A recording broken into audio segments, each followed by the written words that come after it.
പ്രിയമുള്ളവരെ, അതിയായ സന്തോഷമുള്ള ഒരു കാര്യം നിങ്ങളെ അറിയിക്കാൻ വേണ്ടിയിട്ടാണ് ഈ വീഡിയോയിലൂടെ വരുന്നത്.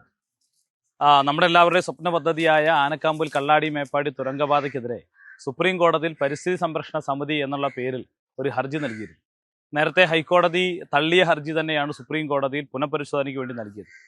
ആ ഹർജി തള്ളിക്കൊണ്ട് അതിമനോഹരമായ ധാരാളം പ്രസ്താവനകൾ സുപ്രീം കോടതിയുടെ ഭാഗത്തുനിന്നുണ്ടായിരിക്കുകയാണ്.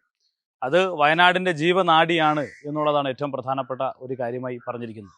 മറ്റൊന്ന്, ദേശീയ ശ്രദ്ധ ആകർഷിക്കുന്ന ഒരു പദ്ധതിയായി വയനാട് തുരങ്കപാതയെ സുപ്രീം കോടതി തന്നെ എടുത്ത് ചൂണ്ടിക്കാട്ടി പറയുന്നു.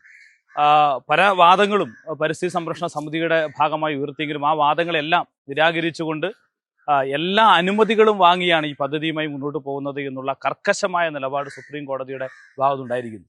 ഇത് നമ്മുടെ പദ്ധതിക്കെതിരെ തുരങ്കം വെക്കാൻ ശ്രമിച്ചുകൊണ്ടിരിക്കുന്ന ചില കപട പരിസ്ഥിതിവാദികളും അതുപോലെ തന്നെ ഈ പദ്ധതിയെ എതിർക്കും, എന്ത് വില കൊടുത്തും തടയുമെന്നും പറഞ്ഞവർക്കെതിരെയുള്ള ശക്തമായൊരു താക്കീതായി നമ്മുടെ സുപ്രീം കോടതിയുടെ വിധി പരാമർശങ്ങൾ നമുക്ക് കാണാൻ വേണ്ടി കഴിയും. തീർച്ചയായിട്ടും ഈ പദ്ധതി സംസ്ഥാന ഗവൺമെന്റിന്റെ ഒരു ഹൈലൈറ്റ് പ്രൊജക്റ്റ് ആണ് എന്നുള്ള സുപ്രീം കോടതി തന്നെ എടുത്തു പറയുന്നു.